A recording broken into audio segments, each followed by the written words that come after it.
Voy a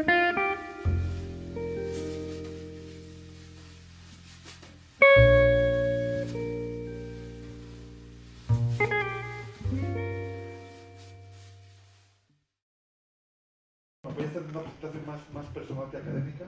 Para la parte académica luego podéis escuchar a Maraya y apreciar pues, su sofisticación en directo. Yo la verdad que estoy encantado de que seamos tantos hoy porque bueno, es un día muy especial. Maraya ha estado con nosotros 2 años. Justo no sé en qué bolsillo tiene la carta en la que le comunica que se acaba su contrato en el CSIC la semana que viene, ¿no? Y bueno, afortunadamente se va a quedar con nosotros aparentemente, ¿no? Más tiempo, en otras condiciones.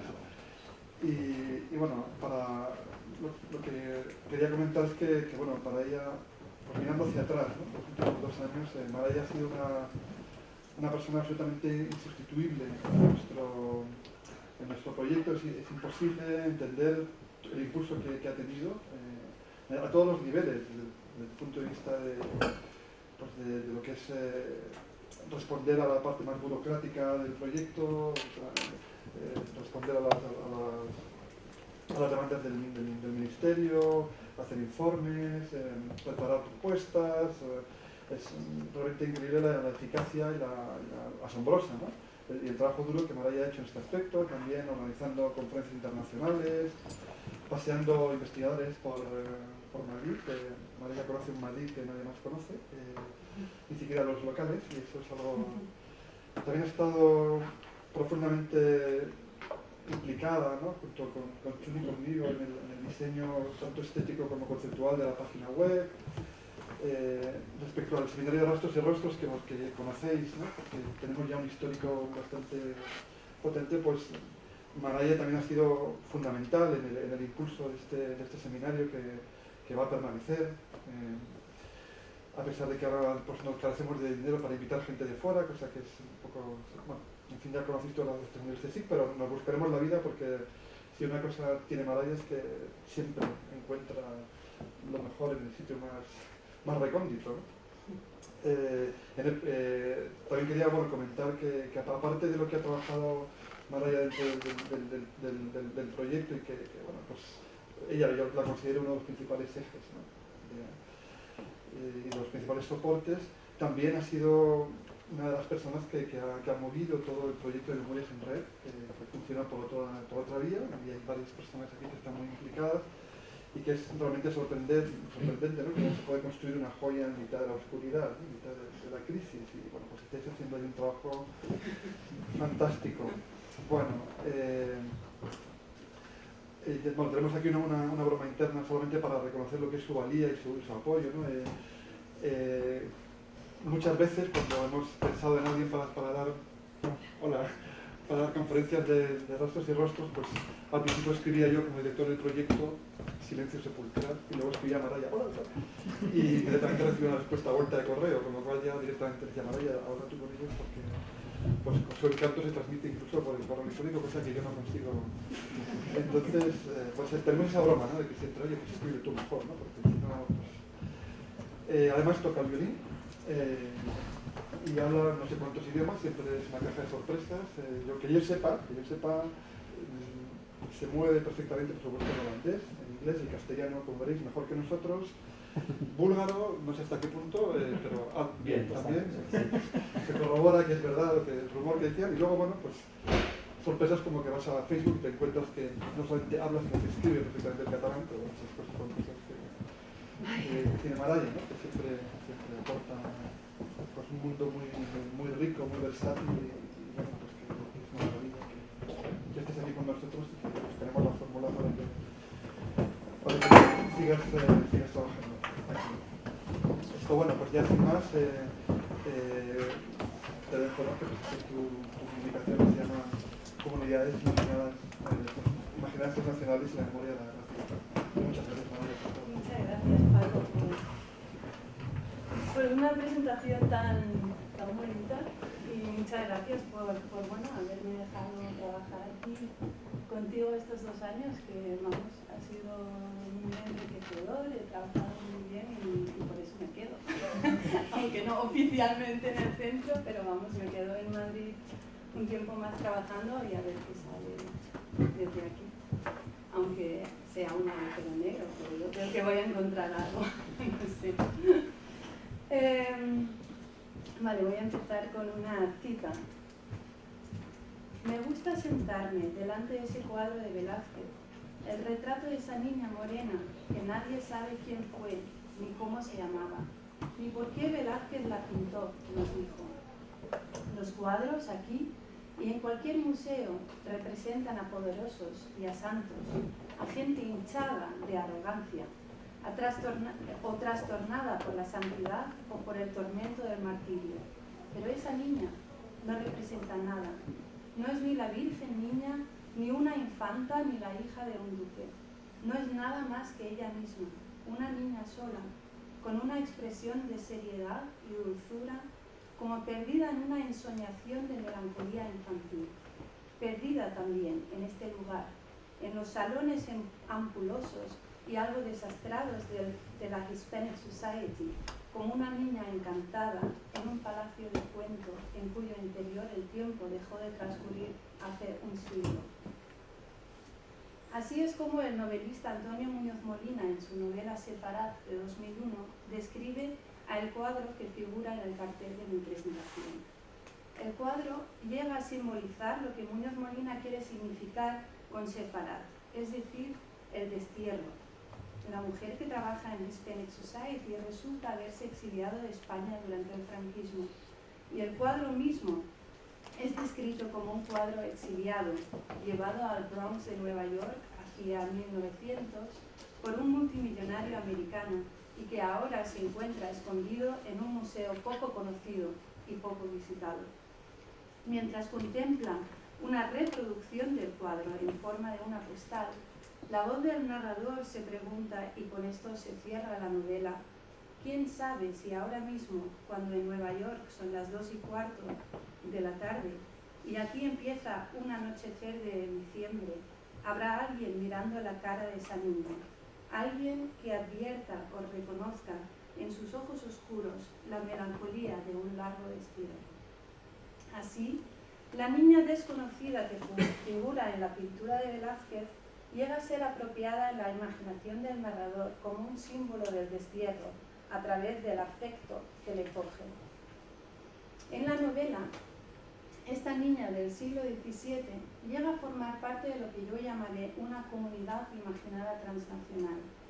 Veremos que esta comunidad no solamente es transnacional, sino también transtemporal, uniendo tiempos y espacios aparentemente no relacionados.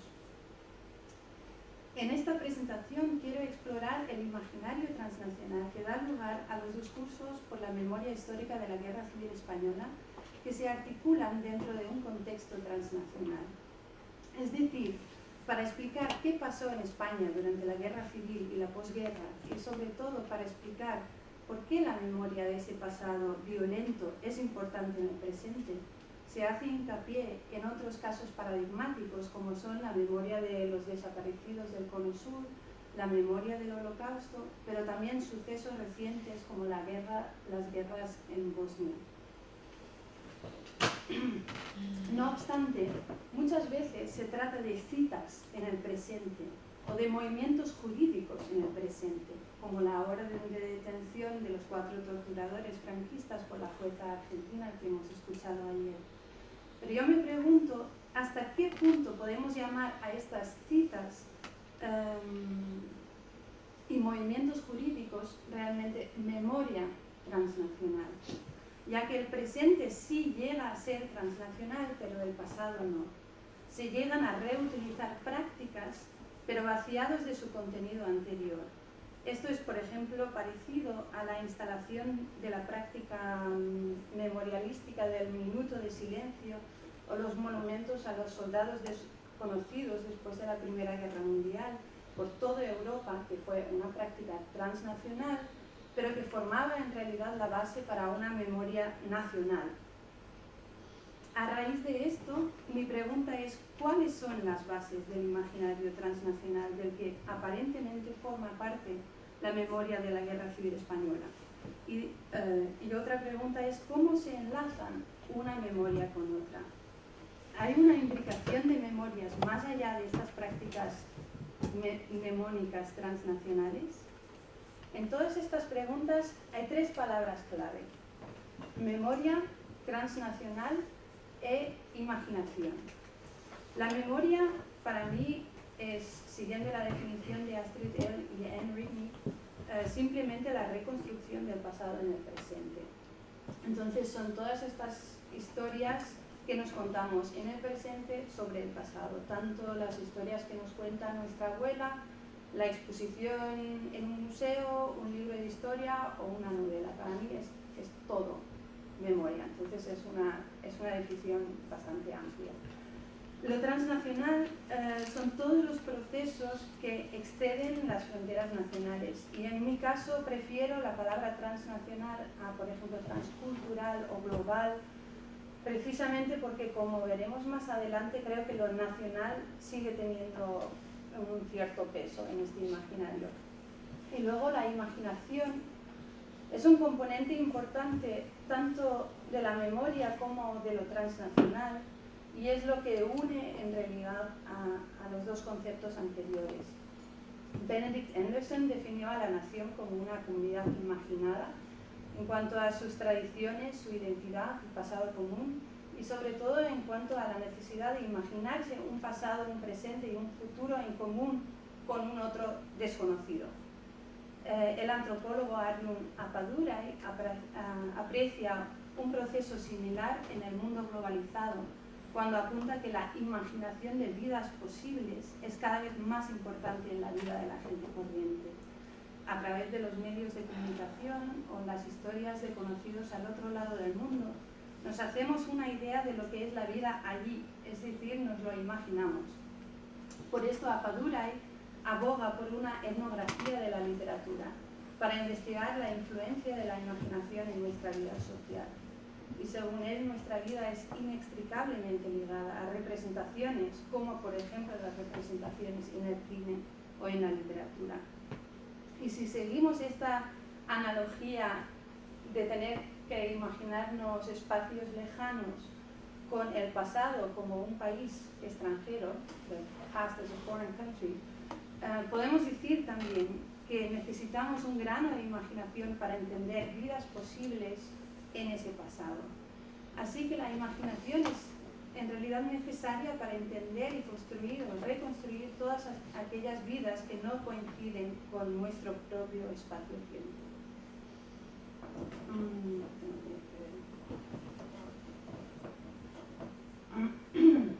Pues creo que el lenguaje artístico e imaginario de la literatura ofrece posibilidades interesantes para explicar y explorar la relación entre la memoria y lo transnacional. Porque a diferencia de muchos otros medios de la memoria, la literatura sí expresa, marca y admite lo imaginario explícitamente, y además explora y atribuye explícitamente significados simbólicos a la realidad. A la vez, la narrativa admite también el uso de planos geográficos y temporales distintos a través del uso de diferentes voces, lo que el filólogo Mikhail Bakhtin ha llamado heteroglosia. Así que estas técnicas literarias permiten que el texto literario nos ofrece un imaginario transnacional más elaborado que las comparaciones y paralelismos sugestivos pero fugaces que nos encontramos en muchos otros medios. Pues son estas tres palabras clave que están en la base de mi como teoría, o no sé, de mi pregunta. Y luego hay dos modelos teóricos para explicar cómo forman o cómo funcionan los discursos de memoria en un plano transnacional. El primero es el modelo propagado en primer lugar por Daniel Levy y Nathan Snyder en el libro The Holocaust and Memory in the Global Age. Ellos básicamente defienden que la memoria del Holocausto ha sido descontextualizada, universalizada, para llegar a representar a otros genocidios. Esto lo llaman la cosmopolitización de la memoria. Estos autores se interesan por cómo estos guiones que circulan globalmente se inscriben en prácticas locales, o sea, por cómo ciertas memorias específicas se nutren de memorias como el del Holocausto que circulan globalmente. El segundo modelo es el de las memorias cruzadas tras experiencia compartida o tras la conexión histórica de experiencias o prácticas de represión y violencia. Este es el modelo que proponen investigadores como Michael Rothberg, que lo llama memoria multidireccional, o Max Silverman, que lo llama memoria palimpséstica. Y aunque en este modelo el Holocausto también juega un rol importante, ya que ambos Rothberg y Silverman vienen del área de los estudios del Holocausto, como muchos estudiosos de la memoria, en teoría su modelo no propone la existencia de memorias locales por un lado y memorias descontextualizadas por otro, sino la coexistencia de diferentes memorias que se entrelazan entre sí en varios momentos. A mí me gusta pensar en estos dos modelos no como excluyentes, sino como modelos que se complementan. Ciertamente, los marcos transnacionales de la memoria de la guerra civil coinciden con aquellas memorias ejemplares como son la memoria del Holocausto y también hasta cierto punto la memoria de los desaparecidos argentinos es un modelo que circula ya globalmente. Pero también es importante apreciar la realidad de las historias y experiencias cruzadas, sobre todo cuando hablamos de la Guerra Civil Española. En el caso de la Guerra Civil creo que es importante primeramente subrayar que tanto su historia como su memoria están marcadas por experiencias internacionales. La participación de las brigadas internacionales por un lado y Alemania e Italia por el otro hacen que la memoria del conflicto ya simplemente no se abarca por el colectivo español.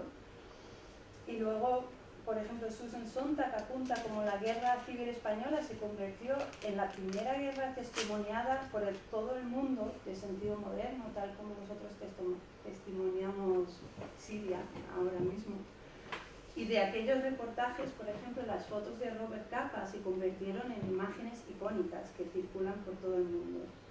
Luego el cuadro Guernica también se sigue utilizando por todo el mundo como un ejemplo representando la crueldad de cualquier guerra, no solamente la Guerra Civil Española.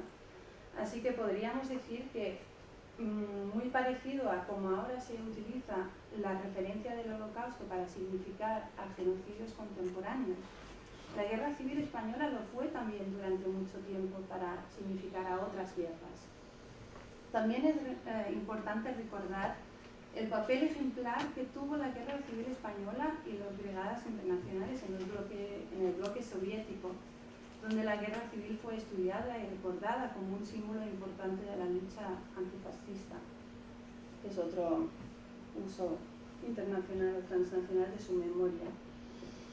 Luego, durante los primeros 40 años después de terminar la guerra civil, la memoria republicana únicamente pudo ser articulada libremente en el exilio.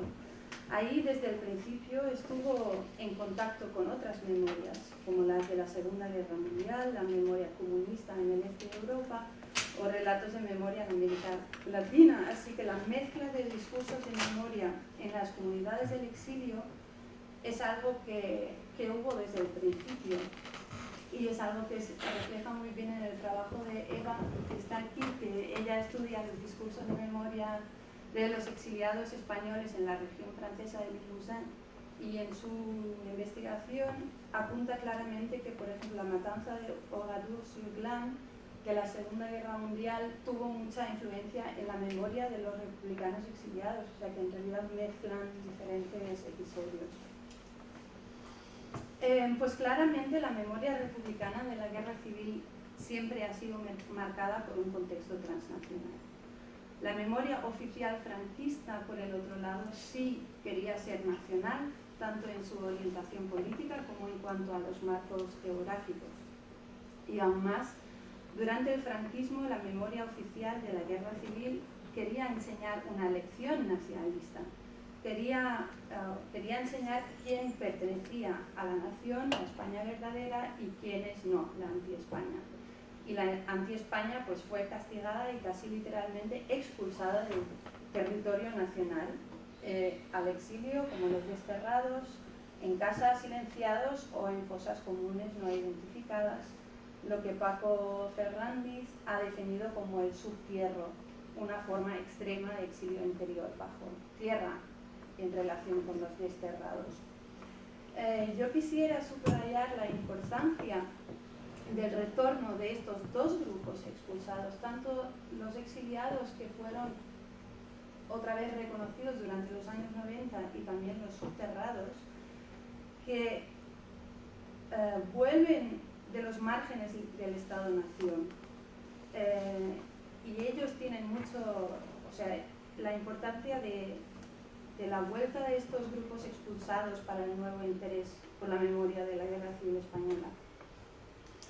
Porque ambos grupos de expulsados de alguna forma desconfiguran y reconfiguran el espacio-tiempo imaginario del Estado español, ya que unen diferentes tiempos históricos y también diferentes espacios. Podemos decir que los desterrados abren un marco transnacional simplemente porque su contramemoria siempre fue articulada en el exilio y en relación con otras memorias, y que el reencuentro con los subterrados abre un registro transnacional por su apelación a marcos contemporáneos de derechos humanos y de justicia internacional. Así, la memoria de estos dos grupos reconfigura directamente cómo y quién define lo nacional, mientras que se propone incluir a nuevas membresías, pasados, presentes y futuros transnacionales. De hecho, la Ley de Memoria Histórica ha devuelto la nacionalidad española a miles de descendientes de republicanos españoles, republicanos exiliados. Y por otro lado, los cuerpos exhumados han sido nuevamente enterrados en cementerios oficiales, con sus nombres inscritos en lápidas, que también es una forma de marcar relaciones de parentesco entre generaciones pasadas, presentes y futuras. Pero la memoria republicana de la Guerra Civil no solamente reconfigura la idea de la nación, sino que tácitamente construye puentes a otros históricos más distantes, como el otro colonial o el otro de la Inquisición. Y aquí yo creo que esta parte o este argumento se ha inspirado mucho en otro libro de Daniel Levy y Nathan Snyder que se llama Human Rights and Memory, en la que dicen que la recuperación y la reivindicación de estos otros no reconocidos en la memoria oficial del Estado y que además apuntan a injusticias históricas, en realidad socavan de alguna forma la soberanía del Estado, y que ahí es muy importante el rol de los derechos humanos y la justicia internacional, que respaldan este tipo de reivindicaciones que van más allá de la soberanía del Estado-Nación. Y ahí también creo que este hecho de que se proponen nuevos membresías al Estado-Nación también hace que este tipo de prácticas de memoria fueron muy bienvenidas y apoyadas institucionalmente por los nacionalismos periféricos en España, que ya están metidos en un proyecto de redefinir la soberanía del Estado, ¿no? Pero bueno, esto es un poco como una nota de pie. Pues para volver a mi pregunta principal,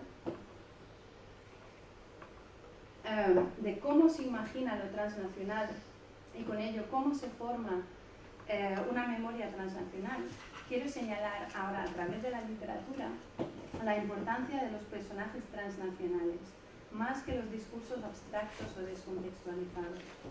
La solidaridad con el otro se expresa en la literatura a través de figuras como los desterrados, que se encuentran entre lo nacional y lo transnacional, pero que no están completamente desvinculados del imaginario nacional tradicional. Deberíamos identificar la importancia de personajes transnacionales para la imaginación de lo transnacional a distintos niveles, creo. Primeramente, y yo hoy me voy a centrar en esto, son los personajes dentro de la novela que encarnan diferentes espacios y tiempos, pero ahí también está el autor de la novela, que los autores de este tipo de novelas suelen ser personas con una trayectoria transnacional, y luego está también el investigador, que está implicado en esta perspectiva y que lee desde una perspectiva transnacional. O sea, que creo que es al final una una forma de mirar también, y una vez estudiando lo transnacional lo ves en todas partes. O sea que es un poco una trampa, pero creo que también es una cosa importante a reconocer. Bien, estas figuras o personajes transnacionales se presentan en las novelas como el mecanismo que ofrece un espacio para conectar lo local y lo global, y al revés. O sea que están entre dos espacios, entre lo nacional, no sé cómo traducirlo al castellano, pero en inglés diría que se caracterizan por in-betweenness, están entre todo un poco, ¿no? Con todo ello, creo que deberíamos entender la memoria transnacional como una expansión de la solidaridad en el espacio y en el tiempo, pero siempre imaginada desde lo nacional. Los personajes transnacionales ayudan a ensanchar la comunidad nacional para formar una comunidad transnacional imaginada, proponiendo a la vez nuevas membresías nacionales.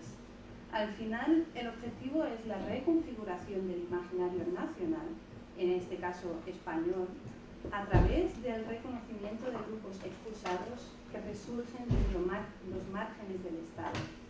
Memorias ejemplares como el Holocausto ciertamente ayudan a enfocar las dimensiones morales de estas memorias, pero se introduzcan en un imaginario a través de personajes históricos que justifican de algún modo un plano más allá de la nación.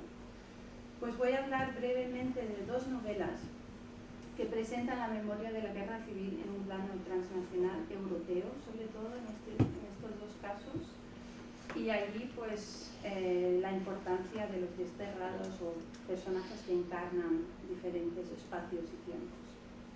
El primero se sitúa en la guerra en Bosnia, en los años 90. Es un marco interesante porque la memoria es un marco de memoria que precede, de cierto modo, el reciente boom de memoria histórica en España y las exhumaciones de fosas comunes en España.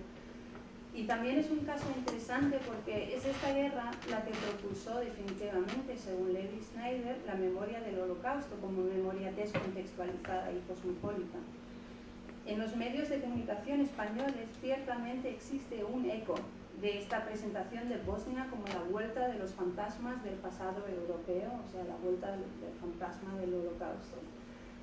Pero en España, Bosnia también devuelve los fantasmas de la guerra civil. Durante el conflicto, la prensa española frecuentemente compara al conflicto en Bosnia con el pasado español y sobre todo con la guerra civil española.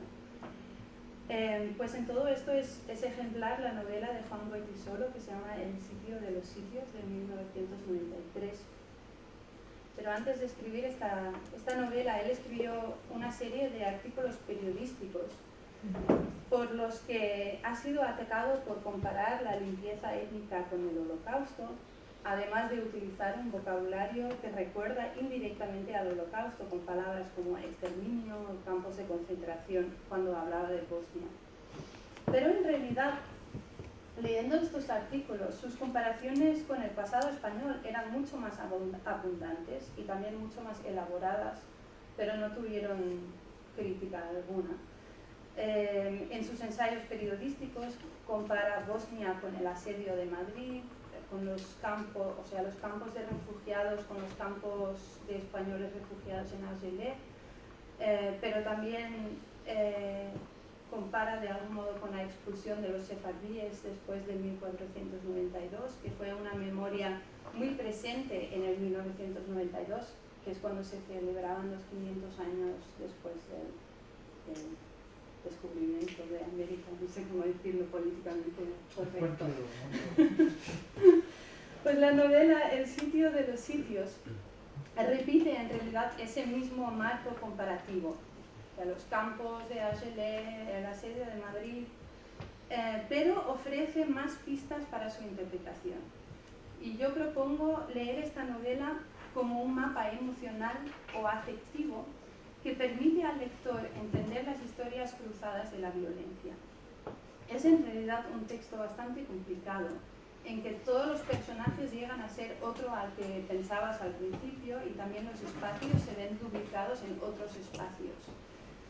Toda la historia gira alrededor de la desaparición de un tal J.G., un escritor de un cuaderno de poesía homoerótica. En el paisaje devastado de guerra, ese personaje desaparecido nos recuerda claramente a García Lorca. Su cuaderno es confundido por otro texto místico, sufí, que fue desaparecido con la quema de la biblioteca de Sarajevo. Al final, el lector no llega a descubrir quién es el autor, de qué texto y quién desapareció, sino, como Goytisolo mismo admite, es una estructura textual sin salida que está pensado para atrapar a los lectores, tal como los habitantes de Sarajevo estaban atrapados en una ciudad sin salida. No obstante, hay tres personajes importantes en la novela que se presentan como los principales lectores de los diferentes manuscritos que aparecen en la novela. En vez de ofrecernos una interpretación coherente de estos textos, se relacionan emocionalmente con su contenido. Ellos son los que se presentan como el modelo lector, digamos, de cómo interpretar ese mundo en llamas. Y los manuscritos, en este caso, son las huellas o las ruinas de estas historias, ¿no? Pues el lector más importante en todo esto, y del que le llegamos a conocer más, es el carácter como más elaborado, es un comandante español de los cascos azules que tiene que resolver el misterio acerca de la desaparición de J.G. Él es el lector principal de los poemas homoeróticos, pero ese poemario le empieza a recordar a un tío suyo que se llamaba Eusebio y que desapareció durante la Guerra Civil Española. Entonces todo este trama hace que al final el comandante es ingresado en un hospital psiquiátrico a raíz de los recuerdos violentos que le vuelven de su infancia. Él escribe literalmente en una carta explicando su situación y dice: he vivido en un estado de regresión, de retorno seminal a episodios de la infancia y escenas de familia que creía sepultados. Las ruinas de un país y un hogar víctimas de una guerra fratricida y sangrienta están ahora a la vista. Heridas elocuentes, acusadoras, todavía sin cicatrizar. La escena actual en Sarajevo le conducen a recordar episodios de un pasado olvidado hasta el punto que ya no lo sabe distinguir. Todo conduce a que, después de una larga carrera militar, empezando en Marruecos, luego en España, con clases especiales en Texas, luego con un estacionamiento en Irak y luego en Bosnia, es una carrera militar realmente a la española que empieza durante el franquismo y que se ha querido lavar un poco también con los cascos azules en Bosnia. Pues este comandante ve que tiene que dejar esta carrera militar y empieza a trabajar en una ONG humanitaria a través de todos estos recuerdos. Luego hay un segundo lector, menos importante, pero sí que es muy importante para entender toda la novela, y se llama D.K., que aparece también en otros textos periodísticos de Goytisolo como David Kami, y es un habitante sefardí de Sarajevo. Él se presenta como el lector de unos sueños sufistas que erróneamente le fueron enviados, y también del Haggadah, que es el texto sagrado de los sefardíes que lograron salvar cuando fueron expulsados de España. La genealogía de D.K. posibilita meter a la experiencia de Sarajevo en 1992 en una perspectiva histórica de la diáspora de los judíos sefardíes. Así, D.K. se presenta como en una posición privilegiada en la Sarajevo asediada, porque ya lo conoce. Él dice: mientras los errores de la guerra y purificación étnica les habían pillado de sorpresa, mis hermanos y yo revivimos vicisitudes que se remontan a siglos: diásporas, conversiones forzadas, autos de fe, estigmas de infamia, obra de un aguerrido clero matamoros y un populacho de sangre incontaminada cuyo odio al saber y las letras le inducía a enaltecer el analfabetismo como prueba de su herencia ancestral. Nuestra expulsión y erranza, primero por Italia y luego por la costa dálmata, debían hallar un término en esta ciudad otomana, hospitalario y feraz preso de culturas. Aquí llegamos con nuestro precioso Haggadah, tesoro tantas veces exiliado y oculto, símbolo de la fe milenaria, de la incurable nostalgia de nuestro hogar perdido. Tanto entonces el Haggadah como el poemario dan a estos lectores un sentido de pertenencia histórica en esa ciudad devastada de guerra, aunque el Haggadah sí lo hace de una forma más simbólica, ¿no? Al final, los textos sufís que también lee este lector sefardí añaden a esto una lectura mística del espacio-tiempo y de cómo interpretar la repetición de guerras, los agujeros negros de la historia, las fuerzas centrifugales del universo y de la historia.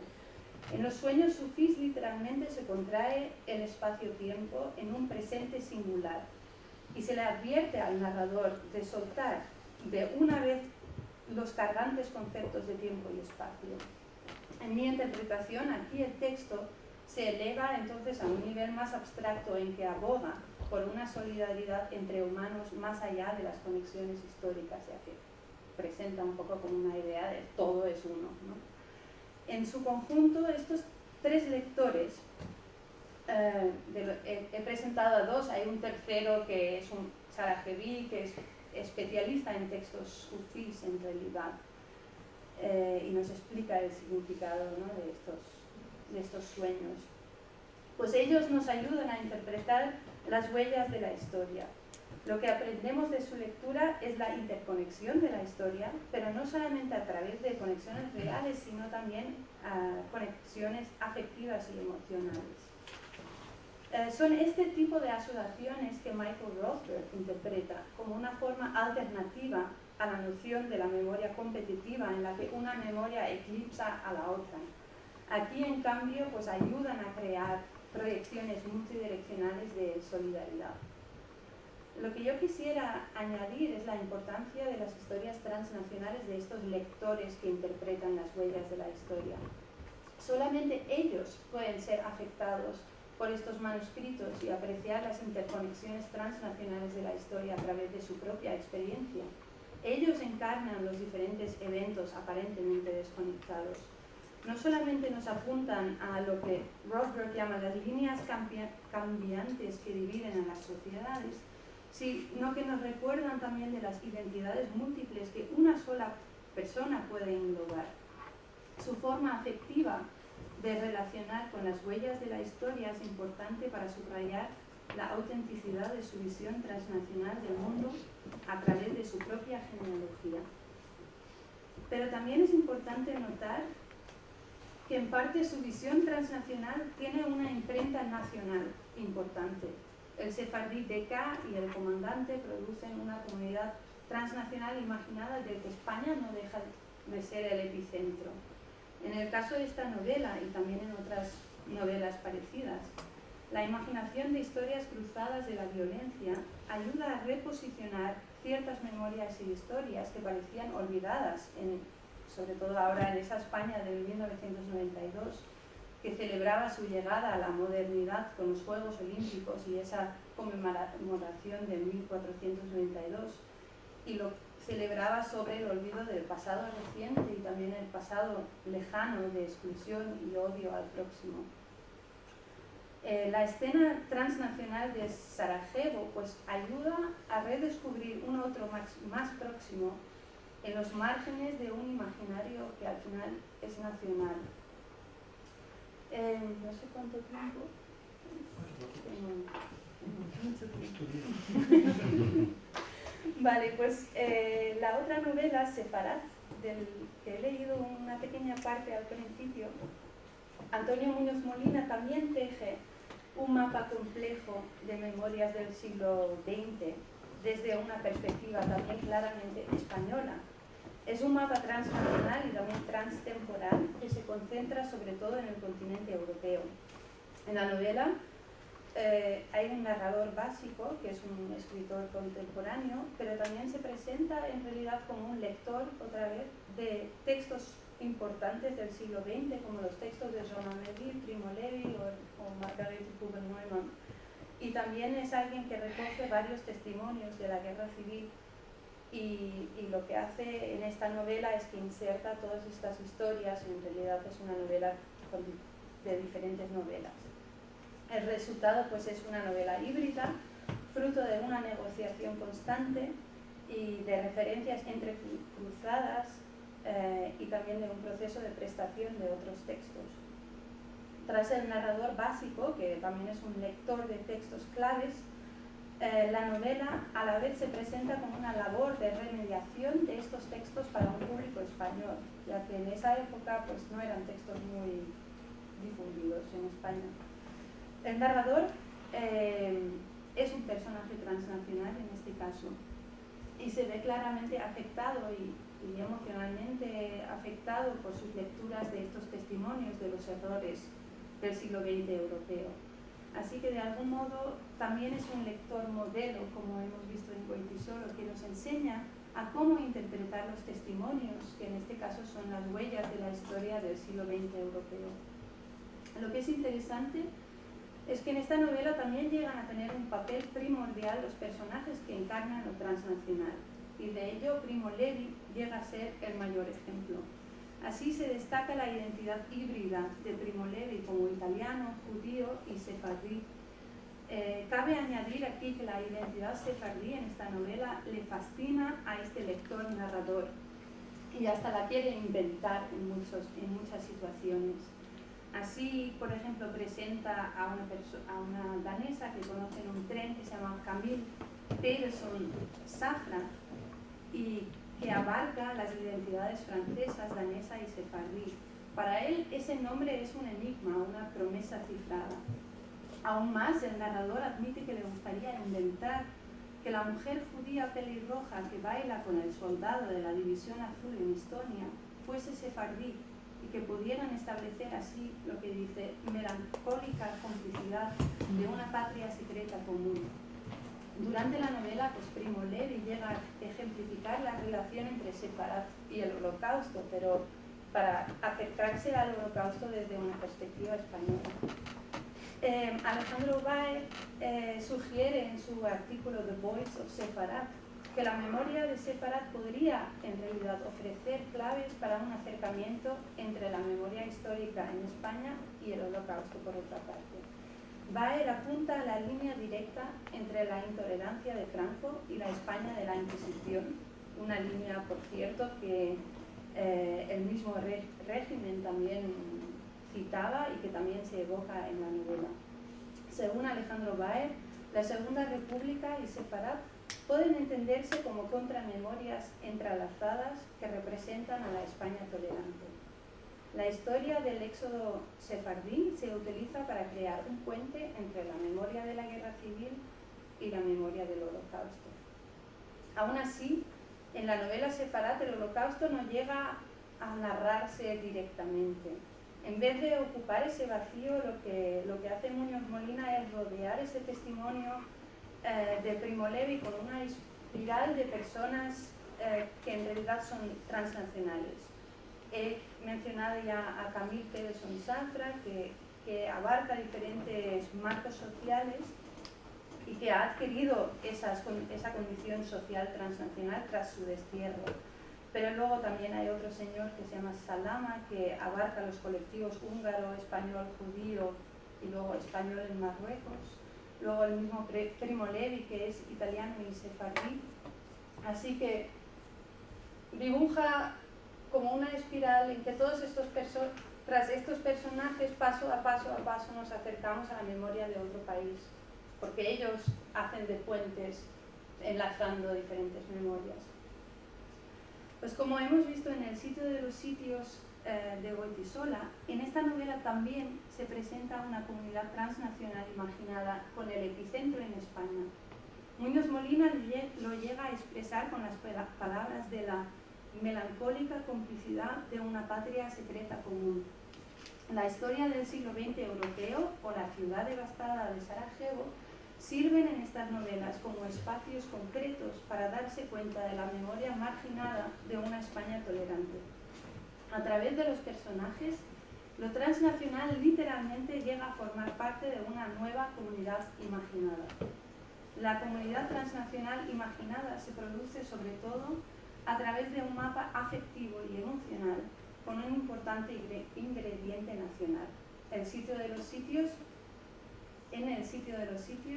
los personajes descubren una unidad perdida a través de las huellas de la historia. En Sefarat, el texto nos ofrece consolación en el descubrimiento de una patria secreta común y el reconocimiento del largo destierro en los ojos oscuros de una niña desconocida.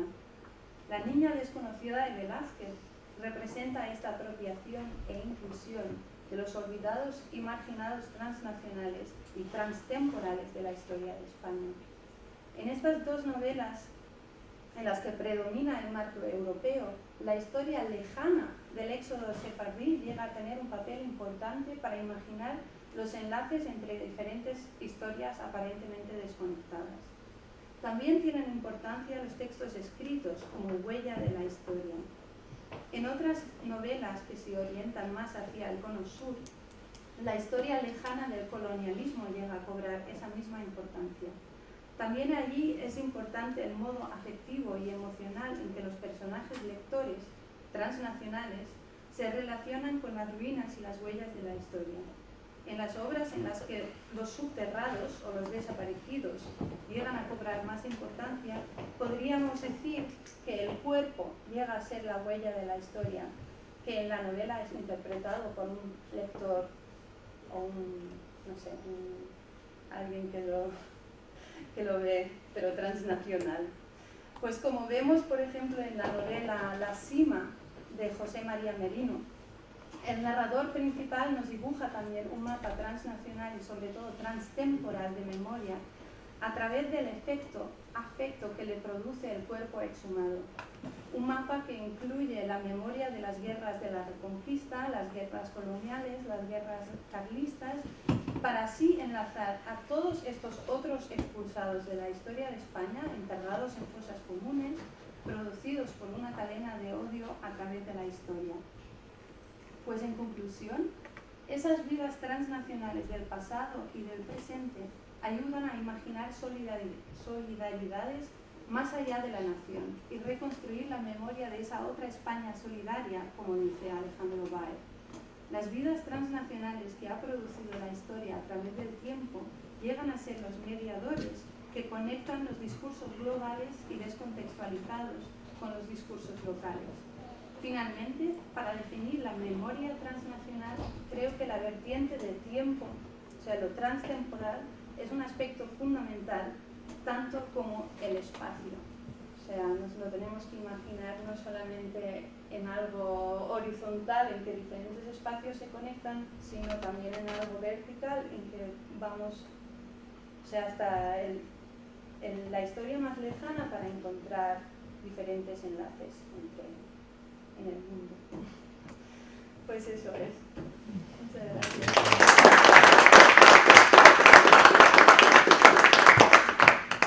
Muchísimas gracias, Maraya. Magnífico. Y ahora, como suele ser habitual, pues tenemos un tiempo relativamente largo para la discusión de distintos aspectos. ¿Comentar todo? Sí, quería hacer dos comentarios. Bueno, primero enhorabuena por la exposición, que ha sido interesantísima, brillante y muy sugestiva. Llena de motivos muy diversos, todos ellos muy interesantes. Que la memoria de la Guerra Civil Española, del franquismo, fuera nacional, es una visión que tenemos después de 1945, porque evidentemente a partir de 1945 el franquismo quiso insistir en que su memoria era puramente nacional. No era así en la inmediata posguerra. Por ejemplo, no fue así en el editorial de Arriba del 23 de junio de 1941, en que se evocaba que la guerra civil había sido una guerra de Europa contra Asia. Europa, también montones de textos de Ernesto Jiménez Caballero, insistía en que todo el solar del imperio de Carlos V, Roma, Alemania y España habían estado unidas en esa guerra combatiendo contra el ascetismo, ¿no? Y lo mismo podríamos decir en el famoso discurso de Serrano Suñer en Berlín en 1940, no recuerdo la fecha exacta, en la cual existían las mismas ideas. Es decir, en todos esos casos, y otros muchísimos, se evocó como Europa, lo que eran las fuerzas vivas de la auténtica Europa, habían estado combatiendo en España en una cruzada internacional no contra la anti-España, que era lo menos, sino contra el asiatismo, contra otra fuerza mundial, ¿no? Y por tanto, había una dimensión transnacional, incluso podríamos decir continental, ¿no? Que quizá como en pocos casos se produjo. Todo esto evidentemente se olvidó en 1935. Mi segundo comentario se refiere a que todos los elementos de consideración que has aportado, muy interesantes, muy sugerentes y que de un modo u otro pueden hibridizarse o combinarse. Claro, todo ello es absolutamente eurocéntrico, porque la única referencia aparentemente no europea es al cono sur, pero el cono sur supuestamente son europeos transoceánicos, porque sus vicisitudes históricas no son ni siquiera las de las poblaciones indígenas de América, o concretamente los indígenas, por ejemplo, en estos episodios del cono sur que has mencionado, apenas han estado involucrados.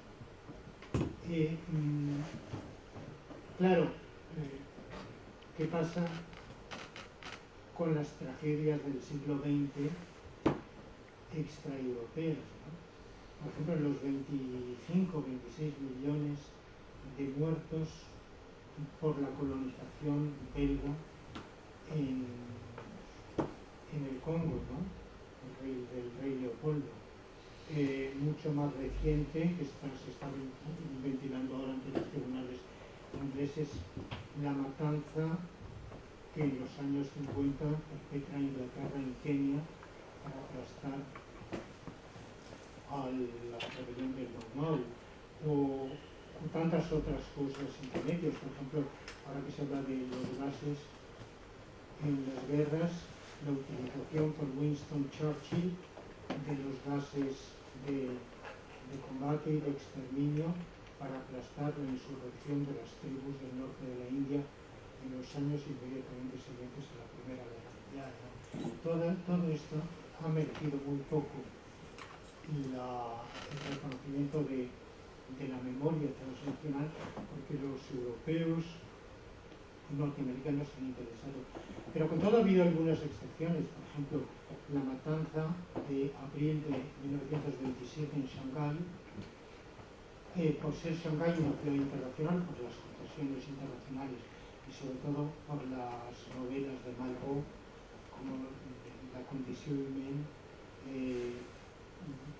ha tenido con todo una cierta internacionalización, ¿no? Algunos otros hechos excepcionales, desde luego, han tenido, ¿no? Entonces, en ese proyecto tan interesante, tan bonito que tú presentas y desarrollas, yo modestamente me permitiría sugerir un poco más de atención hacia esa abrumadora mayoría de la población humana que es Brasil. ¿Podemos quizá un par de preguntas más? ¿Quieres responder directamente? No sé, tenemos bastante tiempo. Sí, entonces podemos hacer uno a uno. Sí, si no tengo que hablar otra vez. Vale, Tiempo sí. seguido, ¿no? Estoy completamente de acuerdo con los dos comentarios. Lo del franquismo sí, lo estuve hasta pensando cuando lo escribí y lo simplifiqué un poco por el argumento, pero es verdad que claro, o sea, la historia del franquismo, la memoria del franquismo, todo el proyecto del franquismo es en realidad algo que pertenece a una historia que va más allá de España. Aún así, igual debería cambiar un poco las palabras que elijo y decir que el imaginario nacional que presentan, o el nacionalismo que defienden, ¿no? O sea, es un proyecto nacionalista español, aunque, bueno, no sé, pero sí voy a ver cómo lo puedo formular mejor. Y sobre el eurocentrismo, en todo el argumento estoy completamente de acuerdo, pero yo creo que esto es un resultado de lo que estoy investigando, o sea, de esa comunidad transnacional imaginada que es eurocentrista. Y por eso digo que la vertiente nacional sigue siendo muy importante, o sea, no se imagina a todos los humanos igual y todos los humanos víctimas por igual, ¿no? Se enlaza la memoria con algunos conflictos más cercanos porque hay enlaces históricos, o más cercanos porque esa memoria es más conocida, porque es Europa. Entonces, claro, es esto, ¿no? Lo transnacional pues tiene fronteras y es como un núcleo duro que se extiende, pero no llega a todo. Y ahí hay un montón de tragedias no europeas que no entran en ese imaginario. Entonces estoy de acuerdo, pero yo creo que también es como un resultado de ese imaginario. No sé, por decir algo, quizás el sueño del Celta de Vargas Llosa, que es bastante reciente, sí que hay una conexión, ¿no?, entre esas violencias coloniales, tanto la belga que tú has mencionado como la británica en Colombia, y luego la propia violencia interna entre Inglaterra y Irlanda, ¿no?, que es un poco el personaje que vertebra toda la obra, ¿no?, que sería otra forma también de pensarlo. Quizá una novela que te permitiría. Sí, pero Vargas Llosa no es un escritor español. No, yo sé, pero digo, bastante. A mí no me sirve. Es peruano. Tiene nacionalidad. No, es para buscar otros ejes que puedan permitir equilibrar quizá un poco, ¿no? Sí, o sea, y cada vez más, pero lo que se ve en estas novelas, que a veces sí que hay como enumeraciones de otras tragedias alrededor del mundo, donde también se menciona igual Vietnam, se menciona Camboya, se llega a mencionar Ruanda, pero yo no lo llamaría memoria porque no se llega a elaborar, no se llega a... O sea, son enumeraciones, vale, sabemos que existe, pero en realidad no dice nada más de ello. Entonces, si lo menciono, lo tengo en cuenta, pero, o sea, las memorias que realmente se llegan a desarrollar, o episodios históricos de otros países que se llegan a desarrollar, pues son o Bosnia, o el Holocausto, o el Cono Sur, que son como los más fuertes en el imaginario español. Antonio, ¿querías comentar algo? Sí, luego ya pasó a luego Mario, ¿alguien más quiere hablar? Ahora sí. Pues bueno, muchas gracias por tu conferencia, que también me ha parecido muy interesante, y me uno a las felicitaciones de Paco, porque bueno, aunque no he seguido tan de cerca tus trabajos, pues hemos sido compañeros de línea y sé bien lo ricas que han sido tus aportaciones. Y en realidad a tu conferencia, bueno, a mí me interesa mucho el elemento crítico que hay en la memoria transnacional hacia la identidad nacional, hacia los relatos de nación, el concepto de nación, la identidad nacional, que finalmente es una identidad moderna más, y como tal es una identidad violenta, excluyente, basada en la idea moderna de autonomía, en la que autodeterminación y exclusión son indisolubles. Y bueno, has hablado y has puesto muchos ejemplos de memoria cosmopolita, memorias compartidas, etc. Y yo te quería plantear o sugerir o preguntar si quizá no se podría dar incluso un paso más de hablar de memorias apátridas, o qué lugar tendría el concepto de lo apátria, en el sentido más radical y más crítico, como el que planteó, por ejemplo, en su día Hannah Arendt, ¿no? Cuando habla de la apátrida como el que ha sido expulsado de la condición humana porque se ha quedado sin nación, el desnacionalizado, el que no tiene derecho a tener derechos, etc. Y preguntarte si en este panorama que has dibujado, ¿dónde estaría el apátrida, ¿no? Lo apátrida? Y en el caso español, concretamente, en el caso de los republicanos españoles, se ha escrito mucho sobre su nacionalismo cultural, y no sin razones, porque es cierto que los exiliados se reivindican a sí mismos como herederos de la auténtica España y entonces reconfiguran los relatos de nación de manera interesada, etc. Sobre esto se ha escrito mucho, pero en cambio yo creo que se ha explorado muy poco ese elemento apátrida y cómo a veces lo hispánico se recrea como sinónimo, paradójicamente, de lo apátrida. Por ejemplo, en cierta poesía de León Felipe, en donde lo hispánico, lo español, pues se personifica en figuras que están muy cerca de lo apátrida, justo en sus poemas menos conocidos, no en los que se han repetido tantísimo, ¿no? Hay un poema, por ejemplo, que se titula Ahora definiré la hispanidad, y bueno, pues se describe que es un reino sin banderas, sin cetro, y luego habla de identifica lo español con el sueño de un gitano que se ha tumbado al borde de un camino y se ha puesto a dormir y no tiene ni siquiera tiene fe de bautismo y es el último piojo de la historia. En fin, cómo lo hispánico incluso podría ser una especie de símbolo de esta condición apátrida, ¿no? Entonces, básicamente quería preguntarte eso, en lugar de lo apátrida, o si hay una imaginación de una especie de comunidad apátrida que haga del exilio de la diáspora su morada, como germen incluso de una nueva ciudadanía, y hay muchos textos también de María Zambrano sobre la experiencia del exilio, donde yo creo que se toca esto. Y por cierto, esa evocación de Miguel Molina, de la Niña de Velázquez, recuerda a la que hace Zambrano de Elena de Vallecas también, en su carta sobre el exilio, creo que es. En fin, te preguntaría también muchas cosas, pero no sé, lo hablamos en otro momento.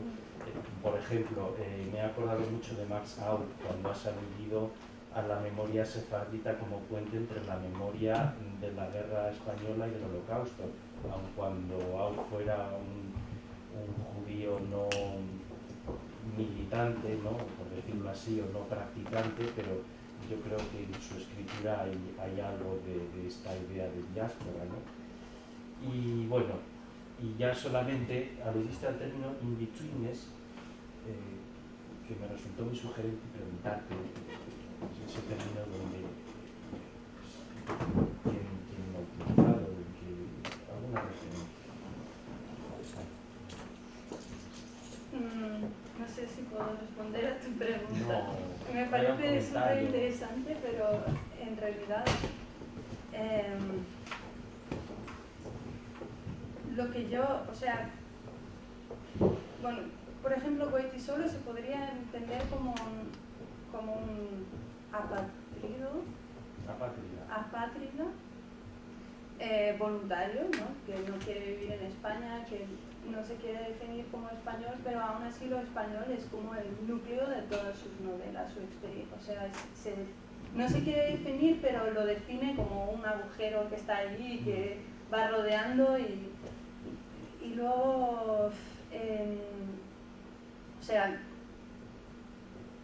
no sé muy bien, no me puedo imaginar una memoria en que o sea, me lo puedo imaginar, pero no tengo ejemplos, o sea, no lo he encontrado, o por lo menos yo no lo haya leído así. Entonces, cuando yo leo esta melancolía hacia la patria perdida, la melancolía hacia un lugar que ya no pueden volver, es al final para mí un pensamiento que sigue siendo nacional o que sigue recreando de alguna manera una memoria nacional, aunque ya no estén ahí, aunque sea desde fuera, pero